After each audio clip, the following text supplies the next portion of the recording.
eller ej.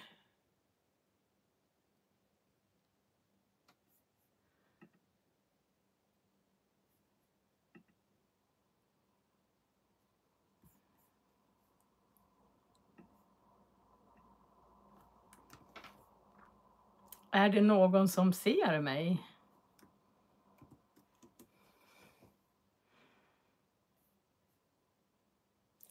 Den är olistad.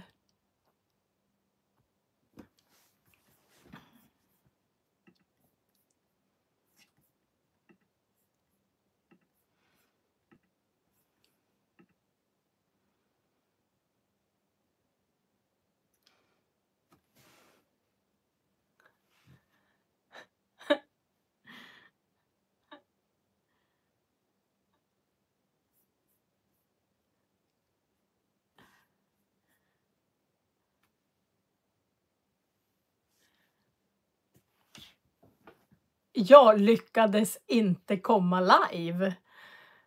Vet inte vad som hände där. Men det här är 5:e försöket som jag försöker komma live. Det har aldrig hänt förut. Hej!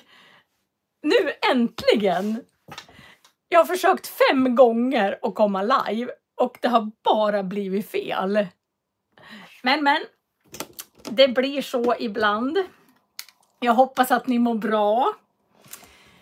Att ni har en fantastisk... Ja, nu är jag live, Gabi. Jag försökte 5 gånger. Och jag vet inte vad som hände. Och ni hör mig. Det är ju fantastiskt. Idag så är jag inte ute och går. Det är väl ganska okej väder är det. Men det är... Jag ska bara se...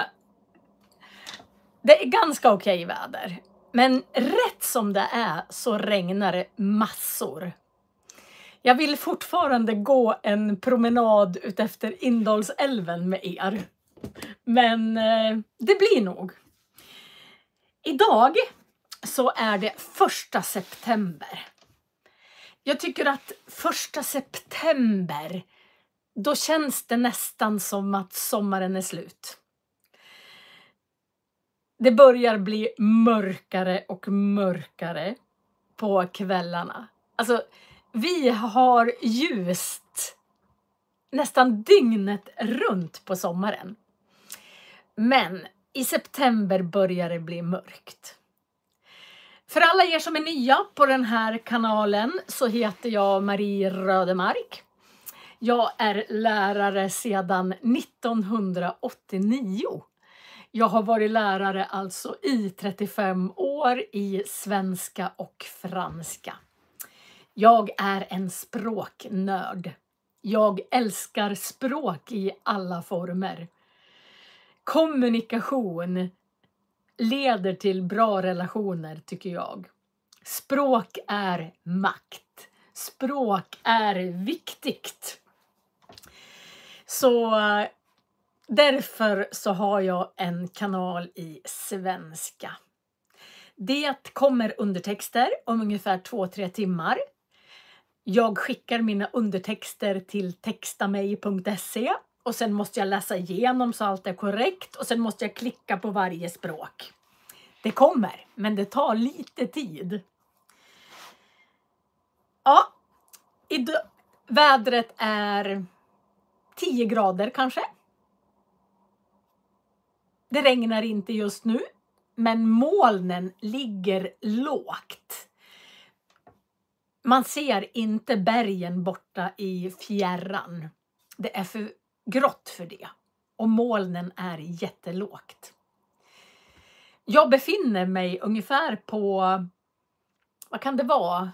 Nästan 500 meters höjd över havet. Så det är ganska högt upp här. Jag vet att många utav er bor nästan på havsnivån, alltså 0 meter över havet. Barbara har 25 grader. Det skulle vara skönt att vara där. Hur högt bor ni? Alltså, hur högt bor ni? 500 meter över havet är det ungefär här. När jag är i Köping så är det kanske 1 meter över havet. För vi bor alldeles vid Mälaren, så det är nästan havsnivå. Det blir inga översvämningar just här ifrån havet. Men ibland regnar det massor. Barbara har 200 meter högt över havet. När folk kommer hit och hälsar på så kan de bli jättetrötta först. Därför att det är en annan sätt att leva 500 meter över havet. Det har med syresättning att göra. Så vissa blir jättetrötta när de kommer hit. Men har man bott här ett tag så vänjer man sig. Ja, då ska vi se. Vilka är det som har namnsdag idag? Jo, det är Samuel och Sam. Det är alltid samma namnsdagar varje år, alltså det datumet. Hej Maria från Göteborg. Så att det byter inte. Ibland så byter de, men då står det i tidningarna att nu byter det namnsdagar och sådär. Så Samuel och Sam. Jag känner en Samuel som är supertrevlig. Och Sam vet jag inte om jag känner någon. Finns det någon Samuel och Sam där ute som vi kan säga grattis på namnsdagen till? Kanske inte. Ja, vad är då språkfika? Ja, språkfika. Alltså svenskar älskar att fika. Vi fikar hela tiden. Och med fika så menar vi oftast inte det som vi äter. Utan det är själva samtalet, själva gemenskapen som är fikat. Man kan säga att vi ska fika och så dricker man kanske bara en kopp kaffe. Jag har min kopp här med kaffe. Eller en kopp te. Man behöver inte ens ha kakor eller något sånt. Utan fika. Oj, kommer från Sibirien. Nu bor jag i Örnsköldsvik. Ja. Alltså jag tror det är väldigt mycket varmare i Sverige än i Sibirien. Men jag trivs här uppe. Alltså många frågar mig, men hur kan du bo där? Jag tycker att det är... Jag älskar fjällen, bergen, Indalsälven och naturen. Sen tycker jag faktiskt om att det inte är så mycket folk. Alltså det bor inte jättemånga här. Alltså det bor ju många här, men det är inte som att bo i en storstad. Här känner jag väldigt många. Så när jag går och handlar så känner jag nog hälften av de som är på ICA. I alla fall när det inte är turistsäsong. Åreområdet där jag bor, Åre-Duved, där finns det väldigt mycket skidbackar. Och det är väldigt coolt att åka skidor här. Det är många som åker skidor här. Och på vintern, alltså i Duved kanske det bor 1,500 invånare. Kanske. Och i Åre kanske lika många. Men på vintern så har vi plats för 30 000 turister. Då är det mycket folk. Då är det mycket bilar. Så då får man ta det lite lugnt. Ja, vad pratar man om på en språkfika? Man har fika med sina vänner. Man träffas. För mig är det en högtidsstund att ha fika med en kompis. Det är... Man ska värna om sina relationer och sina vänner. Så att för mig är vänner superviktiga. Idag pratade jag med en kompis som heter Sussi som bor i Västervik. Vi växte upp, hon växte upp i Kolsva och jag växte upp i Köping. Det är bara 1 mil emellan. Och vi har gjort massor med saker tillsammans. Men de senaste åren så bor hon i Västervik och jag i Duved. Och det är nästan 100 mil emellan. Men idag pratade vi en hel timme. Jag är gudmor till hennes barn Klara som bor i Uppsala. Vi är utspridda. Det var fantastiskt roligt att prata med henne. Och vi fikar väl fast över telefonen.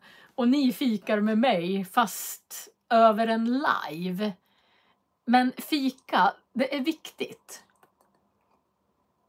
Därför att det gör att man bevarar relationer. En gudmor, jag vet inte vad en gudmor är. Jo, när ett barn döps i Svenska kyrkan, då utses oftast en gudmor eller 2 gudmödrar eller en gudfar, 2 gudfädrar. Så att då ska man, det står i papperna, jag undrar om jag har något här. Jag ska leta efter det sen. Då får man ett papper ifrån kyrkan där det står att jag är gudmor. Och egentligen ska jag ta hand då om den kristliga uppfostran och se till att den blir gjord.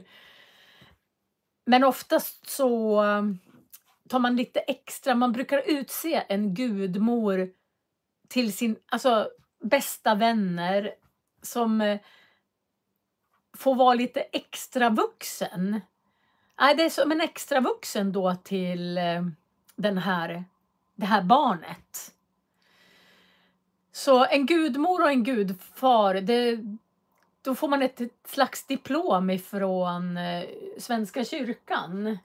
Jag ska bara se för jag har här, någonstans här ska jag ha alla mina fadderbrev. Titta här. I alla mina pärmar. Här kanske det är. Nu ska vi se. Här har jag mitt vigselbevis.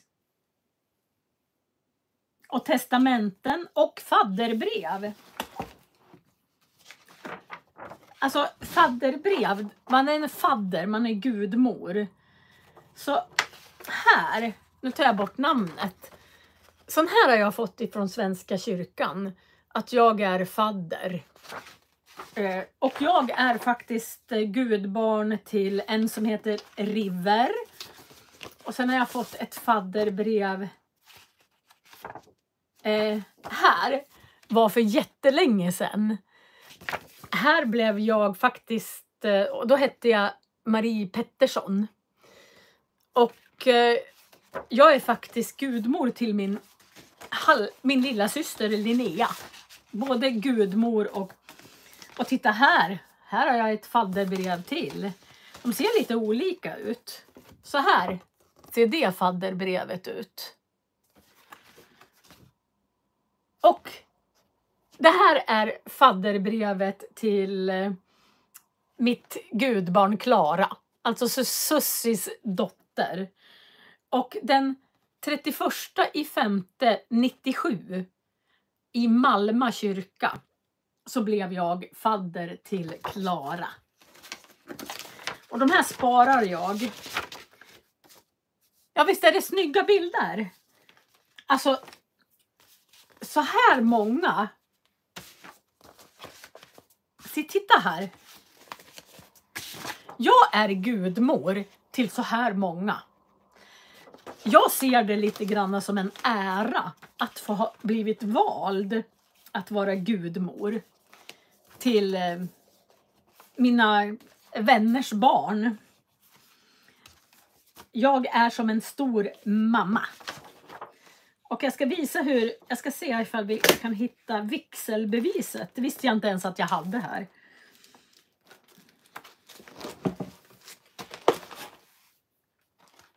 Så här ser vigselbeviset ut.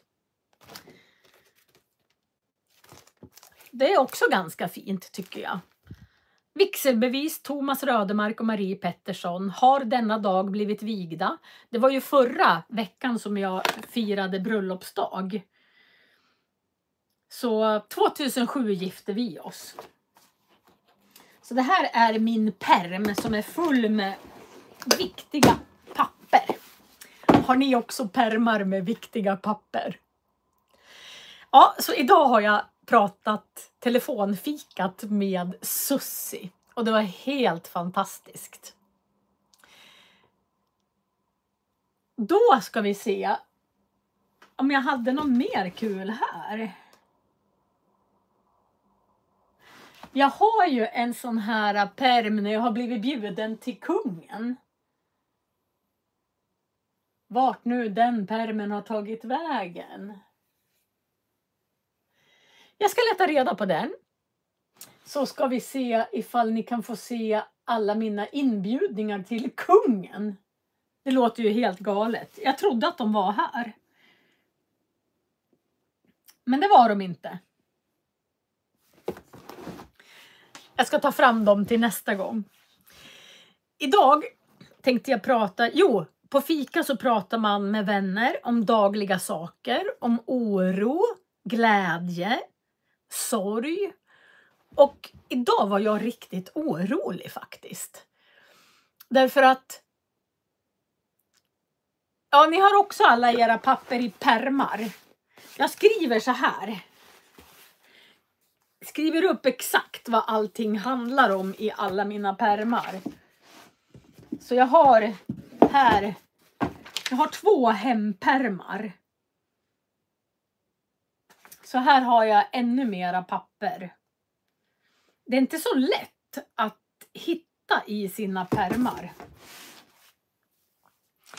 Och som ni ser har jag väldigt många permar. Jag var jätteorolig därför att vi har ju en katt. Ni har ju sett Fluffis flera gånger. Och hon kommer alltid hem på nätterna. Alltså hon sover alltid inne på nätterna. Vi har en kattlucka. Men i natt kom hon inte hem. Hon var helt borta. Och när jag vaknade i morse så kände jag mig så här, oj vad tomt det är. För då visste jag att hon har inte varit inne. Och vi har en övervakningskamera faktiskt på baksidan för att se vad som händer på baksidan på nätterna. Därför ibland kommer Fluffis in med en smäll. Precis som att det är något som jagar henne. Och bara 1-2 kilometer härifrån finns det faktiskt björn. Det finns brunbjörn. Och de har ju så här långa klor.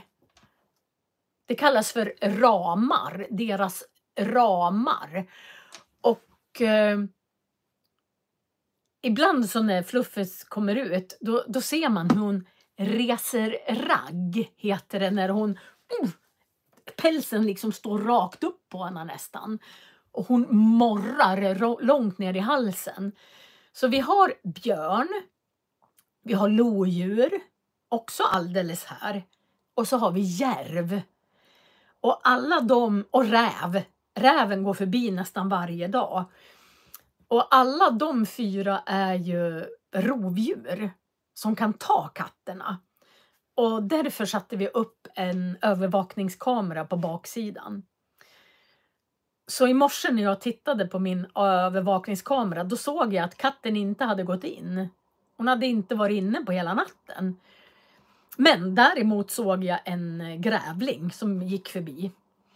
Vi har en ganska stor grävling på baksidan. Som gräver lite hål i gräsmattan. Och jag tror att den tar maskar. Eller andra smaskiga saker som finns i jorden. Men katten var borta. Och jag bor ju i ett villaområde och då har vi en Facebookgrupp där alla i det villaområdet finns med. Så då frågade jag, vi har en liten nyfiken katt som gärna kryper in om man har garaget öppet. Är det någon som har lyckats eventuellt låsa in katten? Och Thomas gick ut och letade efter henne, för jag vet inte om ni hör bilarna, men E14 ligger bara 100 meter ditåt. Och där kör ju bilarna i 90 kilometer eller 100 kilometer i timmen, fast man bara får köra i 80. Så Thomas tog en promenad och skulle se ifall hon hade blivit påkörd. Och vi var jätteoroliga. Men då kom grannen som bor rakt över här, David. Fluffen hade krypit in i deras växthus. Och sen hade de stängt dörren till natten. Så hon hade sovit hela natten i grannarnas växthus. Så jag blev väldigt lättad när de kom med katten. Så idag var jag först orolig och sen blev jag jätteglad. Ja, på fika så pratar man om glada saker, om sorgliga saker, tips, oro med mera. Och en mycket, mycket god vän och chef och kollega för mig har gått bort i cancer. Fast hon var bara 66 år. Och det är väldigt, väldigt ledsamt. Så ja, begravningar är sorgliga. Och min man sjunger i Årekören, så jag tror att vet inte, det är någon kör som ska sjunga i alla fall. Så den begravningen kommer vara väldigt ledsam och jobbig att gå på, därför att jag tror jag kommer känna nästan hälften i kyrkan. Och alla saknar henne och hon var en fantastisk människa och lärare. Ja, det är fantastiskt att jag hittade katten igen, Barbara. Det var liksom... Men så den 18 september ska jag gå på begravning. Men det tror jag är en fredag. Jag vet inte. Jag ska se när den 18 är. Jag har en sån här gammal papperstidsbok. Jag tycker om att ha inte kalendrar på datorn.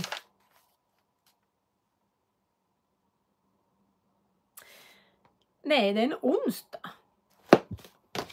Okej. Ja, då var det i alla fall inte en söndag. Vad ska jag ge för tips idag då? Nu har jag pratat om katten. Jag har pratat om lite allt möjligt. Och jag brukar leva efter ett ordspråk. Inte ett ordspråk, kanske ett visdomsord kanske.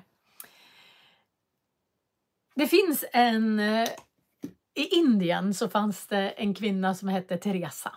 Och hon blev helgonförklarad och kallas för Moder Teresa. Och jag har en sån här liten bok med citat ifrån Moder Teresa. Och speciellt ett fastnar jag för.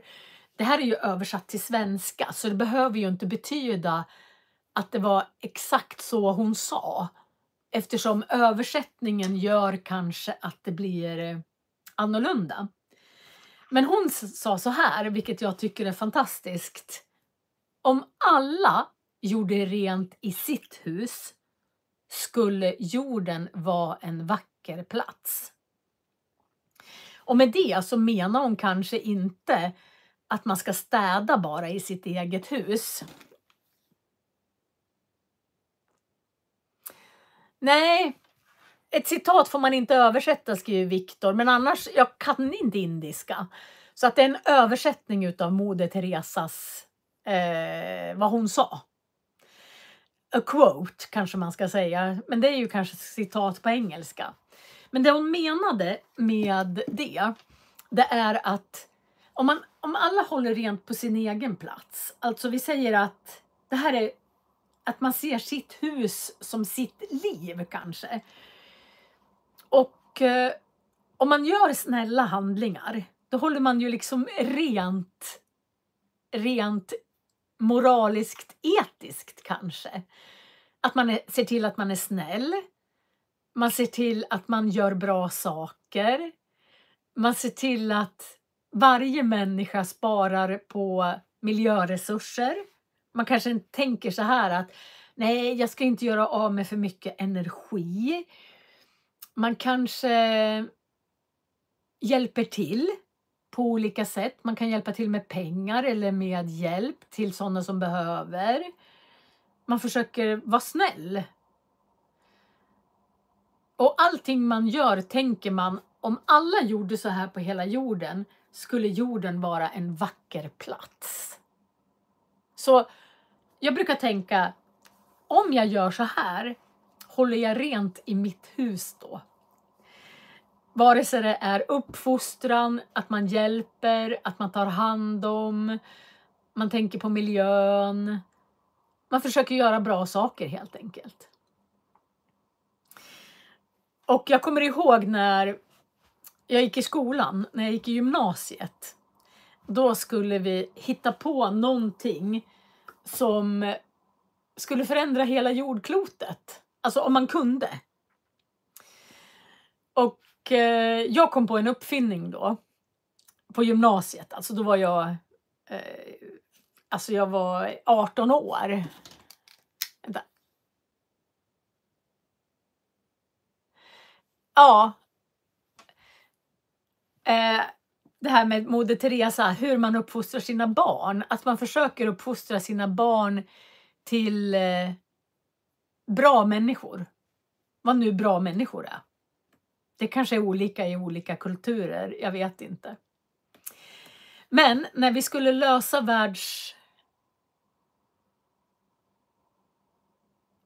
miljö är ett konstigt ord på svenska. Det betyder mitten på franska. Engelskan och franskan har ju ungefär samma ord för miljö. Och det är environment eller environnement. Men vi har inte, vi säger miljö. Miljöproblem. Alltså miljö, man jobbar för miljövänliga saker. Hej hej! Oj, Angela! Ditt namn har jag aldrig sett förut. Du kanske är ny, välkommen. Ja, vad hittade jag då på när jag gick i gymnasiet och var 18 år? Jag kom på att för att lösa de flesta problemen i världen så måste man göra alla människor lite snällare. Så det finns ju så mycket konstiga virus. Så då tänkte jag så här, att då skulle jag uppfinna ett virus som ökade empatin. Alltså att man fick ett mycket större område med empati i hjärnan. För om man har väldigt mycket empati så kan man inte göra så mycket dåliga saker. Så min lösning på världsproblemet var att skapa ett virus med empati som ökade kanske 10-falt empatin i huvudet.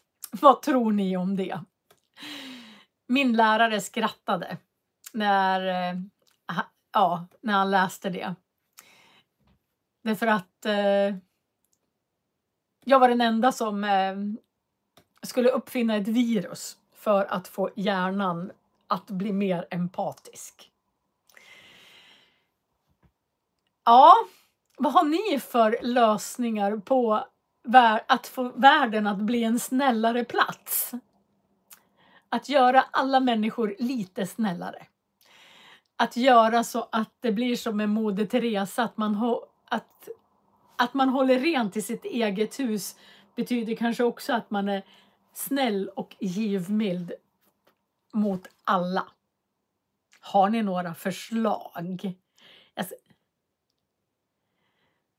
Victor tror inte att det går. Det är nog för sent. Ja, jag hoppas i alla fall. jag har en sån här berättelse som jag har alltid någon person som jag hjälper eller några personer som jag hjälper lite extra. Och många säger så här att nej, det är ingen mening, det finns för många. Man kan inte göra något för alla. Nej, men man kan göra något för en. Och för den spelar det väldigt stor roll. Och då har jag en berättelse, jag tror jag har sagt den förut, men det kanske är någon ny som är här inne idag. Att det är en man med en son som är ute och går på en strand. Och det är sjöstjärnor eller snäckor eller vad det nu är, maneter som är uppspolade på hela stranden. Och pojken går och tar upp dem och slänger dem i vattnet. Hela tiden slänger han dem i vattnet. Och pappan, han tittar på pojken och säger, ja men titta, det är ju flera kilometer med strand. Du kan ju inte rädda alla.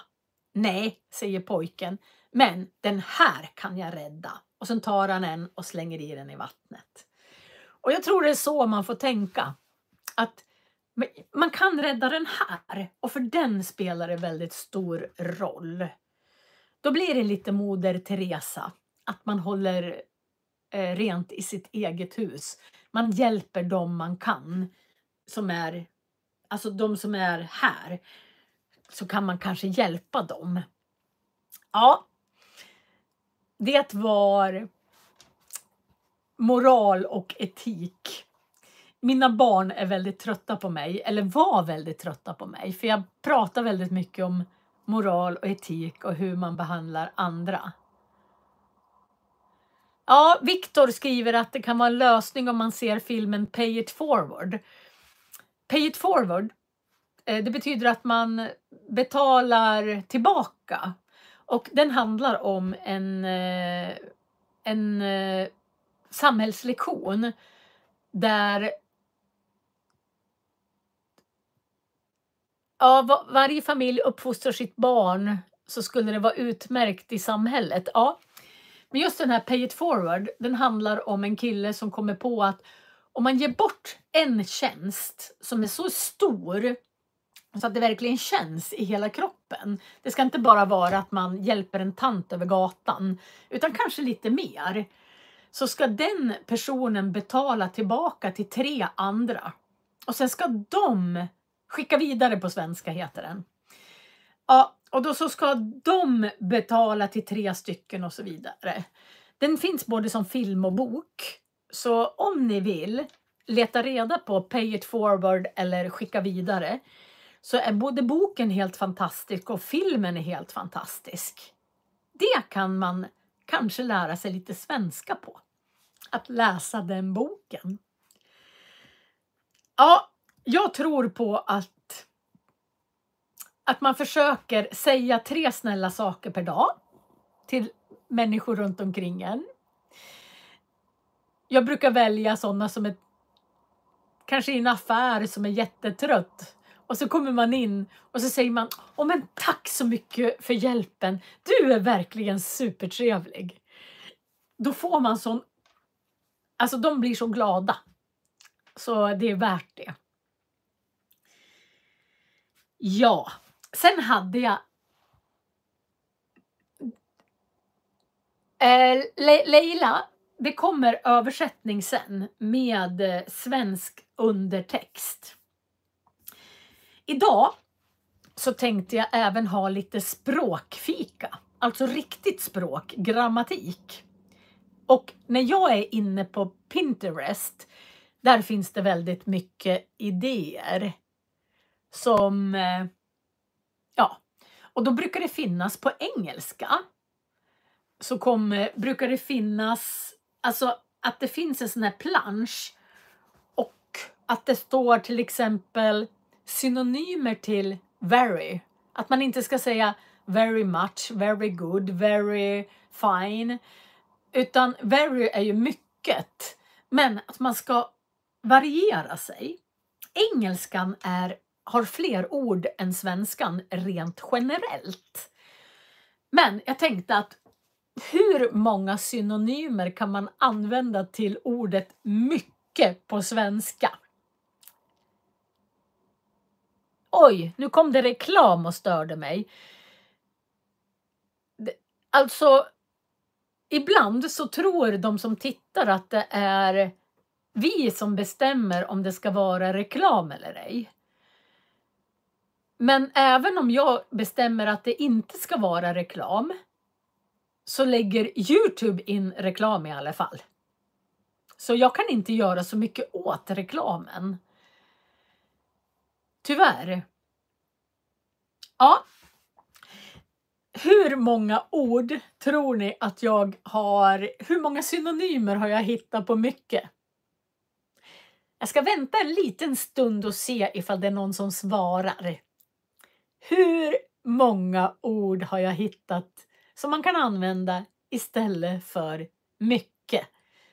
Mycket bra, mycket gott, mycket kul. Mycket använder vi mycket. Det kanske är reklam för alla just nu så att jag dricker lite kaffe. Sen kan jag ju se ifall jag hittar. Här har jag ju massor med pärmar. Kan den finnas här i kanske? Det där pappret jag letade efter. Oh.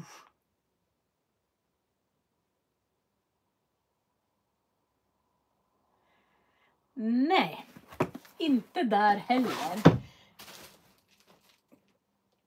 Och inte där. Det skulle vara galet roligt. Eftersom ni tyckte att det var så fint. De där. Här. Nu ska vi se.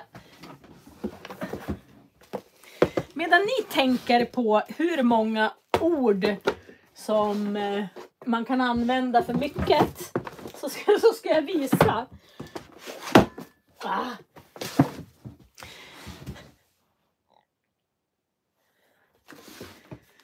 Nu ska vi se. Här har jag.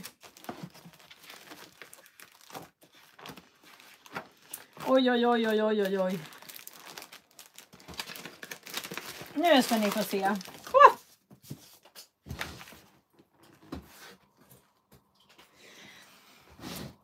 Man blir lite förvånad. Nu ska vi se vad jag hittar brevet.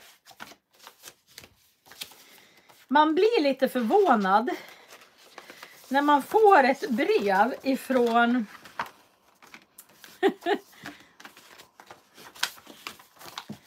men hittar jag inte själva.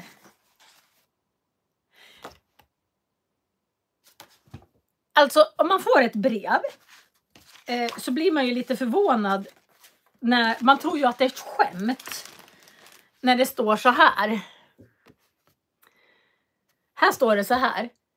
Kungliga Vitterhetshistorie- och Antikvitetsakademin har äran att inbjuda gymnasielärare Marie Pettersson och medföljande till middag i Vinterträdgården på Grand Hotel omedelbart efter akademins högtidssammankomst den 13 mars 2008. Och då kan man ju bli lite förvånad. Vad är det som har hänt?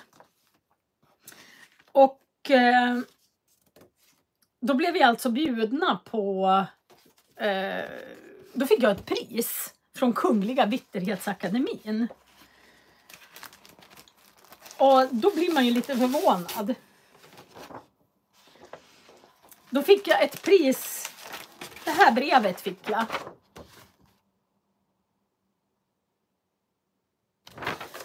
Jag fick 25 000 kronor för berömvärd lärargärning inom skolväsendet. Och sen så fick vi då vad som skulle hända. Och sen har vi en fantastisk meny på Grand Hotel. Ni får väl pausa efteråt och se vad som står. Det var i alla fall en fantastisk meny. Och så fick jag faktiskt pris utav kronprinsessan Victoria. Visst är det galet? Så jag stod och pratade med henne säkert i 20 minuter. Kronprinsessan Victoria. Så då har jag sparat alla papper. Så här har jag alla mina såna här konstiga grejer. Och då, när jag skulle, jag har berättat det här förut, men när jag skulle vara där hos kronprinsessan Victoria så skulle jag hålla tal. Och det var ju superläskigt. Så här är, jag har fortfarande kvar manuskriptet till talet jag skulle hålla. Och hur börjar man ett tal när kungligheter är med? Jo, då börjar jag så här. Ers kungliga höghet, mina damer och herrar. Och sen höll jag det här talet som jag hade skrivit. Och då hade jag såna här minneslappar. Och det handlade just om pay it forward. Eller att man ska, eller framförallt här var det att man ska ge positiva kommentarer till dem runt omkring sig. Och då sa jag, det spelar ingen roll om man är servitris eller prinsessa. Man behöver både ge och få komplimanger eller ge och få positiv feedback. Ja, är det någon av er nu som har kommit på hur många synonymer jag har på mycket? Jag har inte fått ett enda förslag.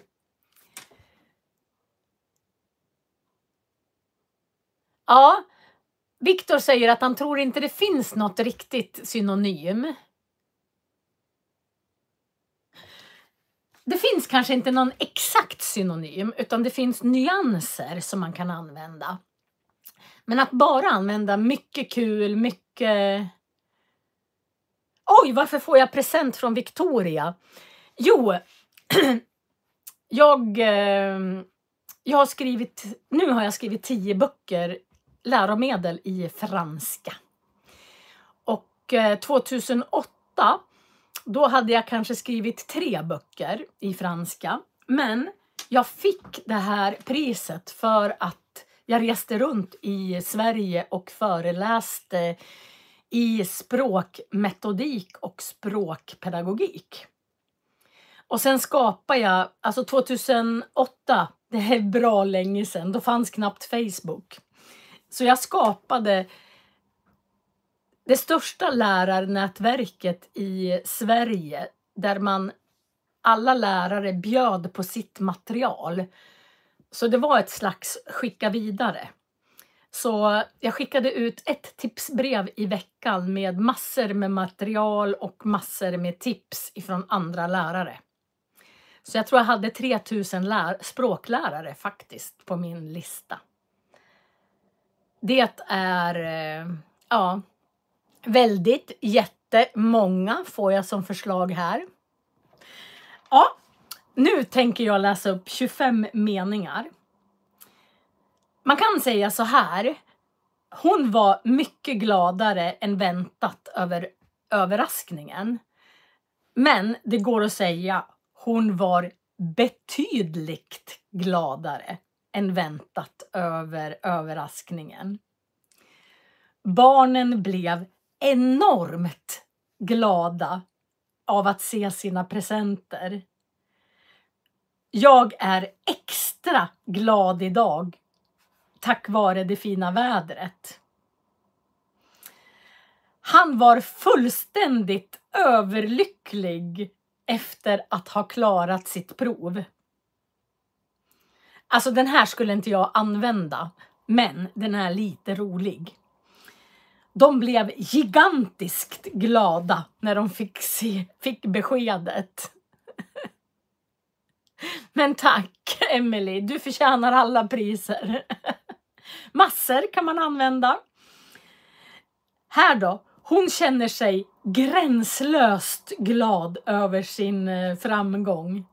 Jag var gränslöst glad över mina priser. Och på något sätt så tycker jag att det förklarar mer än att säga jag var mycket glad över mitt pris än att jag var gränslöst glad över mitt pris. Alltså det blir en annan nyans, men den nyansen kanske passar bättre in och gör språket lite rikare.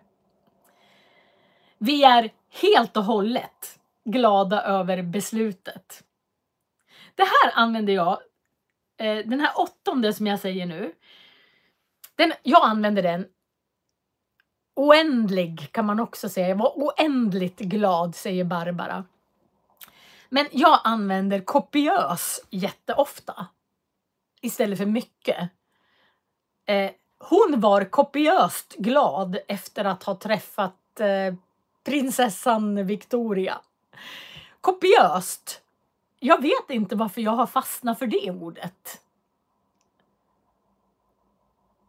Jag har gjort kopiöst mycket idag kan jag säga. Du har aldrig hört mig säga kopiöst, men jag säger nog det ofta med mina elever och ja. Markant kan man också använda. Jag märkte att hon blev markant gladare efter samtalet. Mäktigt. Det var mäktig kan man använda i vissa sammanhang. Oerhört använder jag också ganska ofta. Hon var oerhört glad över att få vara med. Det var extravagant roligt. Barbara skriver extravagant.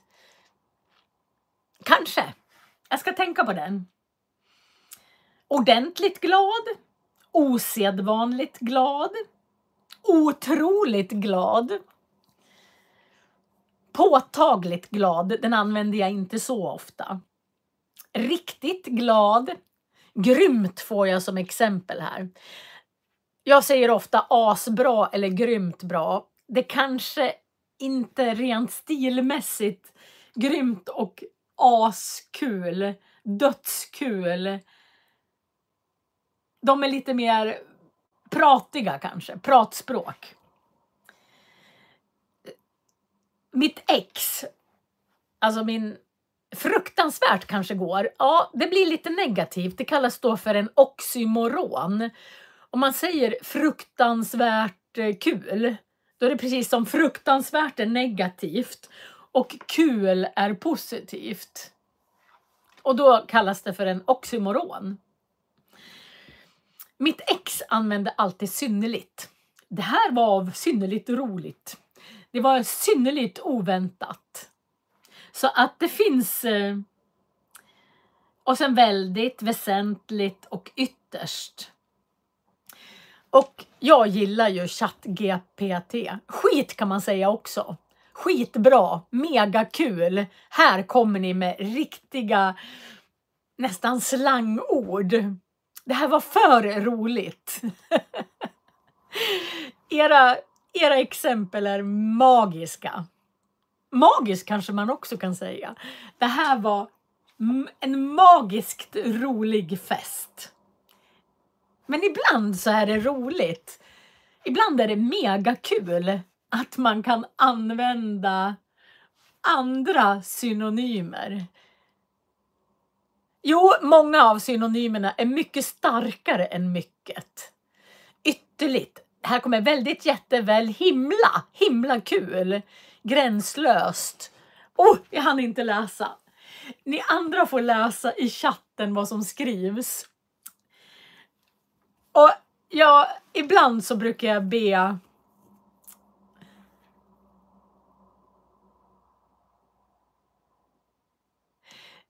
Dora skriver, jag hinner inte alltid med att läsa allting. Men jag brukar titta på videon i efterhand och så läser jag alla era inlägg i efterhand. Jag är så tacksam att ni otroligt kommer här som exempel. Jag är så tacksam när ni skriver. Men jag bad i alla fall ChatGPT att skriva en berättelse med alla de här. Alltså att man använder synonymer på mycket. Jag ska inte läsa upp hela. Men några rader. Okej, är ni med? Så ska jag sätta på mig min läsarröst. Det var en solig dag i den lilla byn och allt kändes betydligt lugnare än vanligt. Anna, en ung flicka med enormt mycket... Ja, jag har Instagram. Jag heter 5 ord per dag eller Svenska med Marie. Anna, en ung flicka med enormt mycket energi, vaknade tidigt den dagen.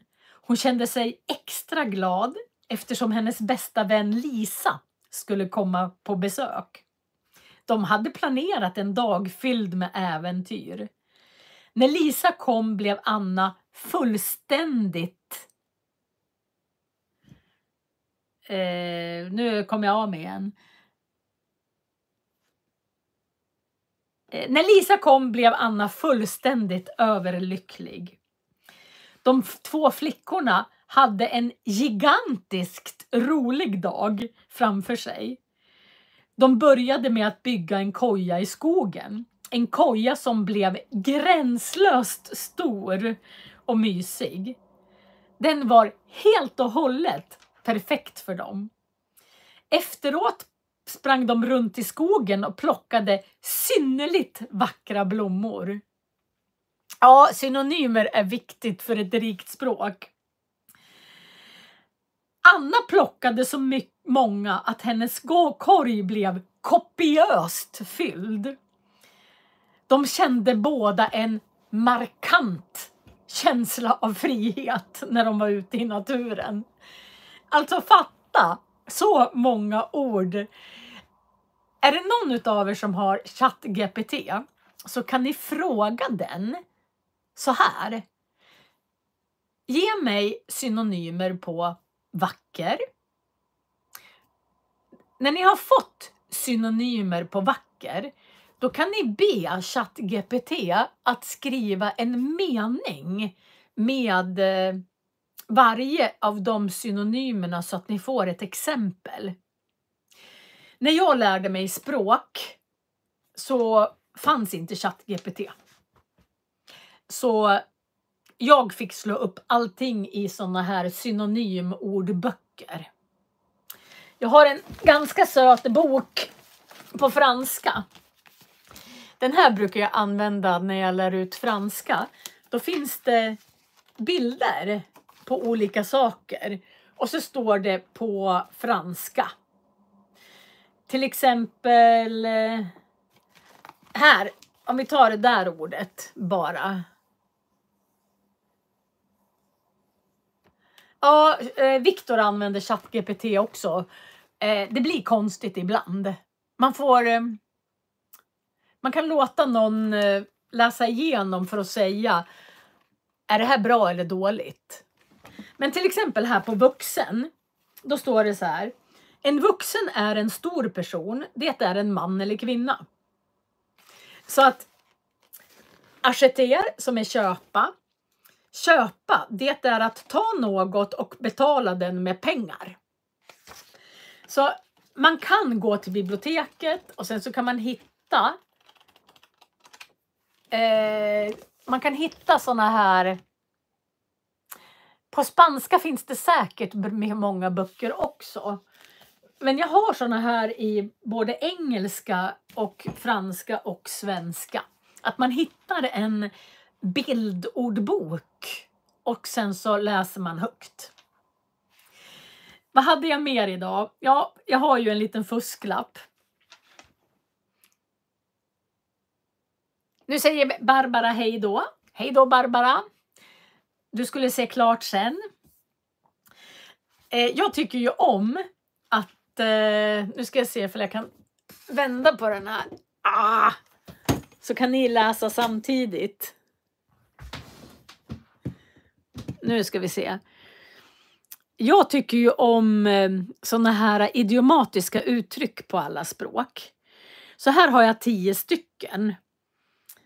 Lägga korten på borden. Lägga korten på bordet. Då är man ärlig, öppen.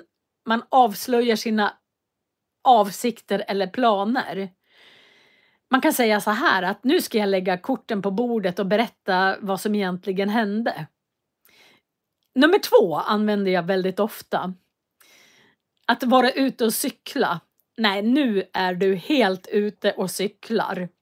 Då har man fel, eller också är man totalt förvirrad. Om någonting går som på räls, nummer 3, då går det mycket bra. Det fungerar utan problem. Om man lägger locket på något, då försöker man dölja något eller man försöker tysta ner något. De här politikerna, eller nu är det, de har lagt locket på, nu är de helt tysta, de säger ingenting. Nummer 5, ta sig vatten över huvudet. Då tar man på sig. Viktor säger att när någon säger till mig, nu är du ute och cyklar, brukar jag svara, nej, jag är ju här. Ja, men när man är ute och cyklar så är man oftast inte ute och cyklar, utan man är lite förvirrad kanske, eller man gör något helt galet. Om man tar sig vatten över huvudet, då tar man på sig mer än vad man klarar av. Då är det precis som man är under vattenytan och man får ingen luft. Sopa något under mattan, då försöker man dölja ett problem istället för att ta itu med det. Man gömmer problemet. Slå huvudet på spiken, då träffar man helt rätt eller man säger någonting mycket träffande. Om man sitter i klistret, då har man stora problem eller man är i en svår situation. Kasta pärlor för svin. Då slösar man något värdefullt på någon som inte uppskattar det. Och gå upp i rök. Då försvinner man spårlöst. Det finns otroligt mycket idiomatiska uttryck. Och de är väldigt olika på olika språk. Jag älskar idiomatiska uttryck. Jag älskar synonymer. Och jag tror att om man börjar använda synonymerna så att man äger sitt språk. Man bestämmer sig för de här 3 synonymerna ska jag använda 5 gånger idag. Då lär man sig språket och man får in nya ord i huvudet. Jag hade ett ord när jag läste en bok som kom upp hela tiden. Och jag fattade inte vad det betydde. Och det var ordet diskrepans. Det stod hela tiden i boken, i en svensk bok. Ja, diskrepansen och diskrepansen. Och det är ett annat ord för skillnad.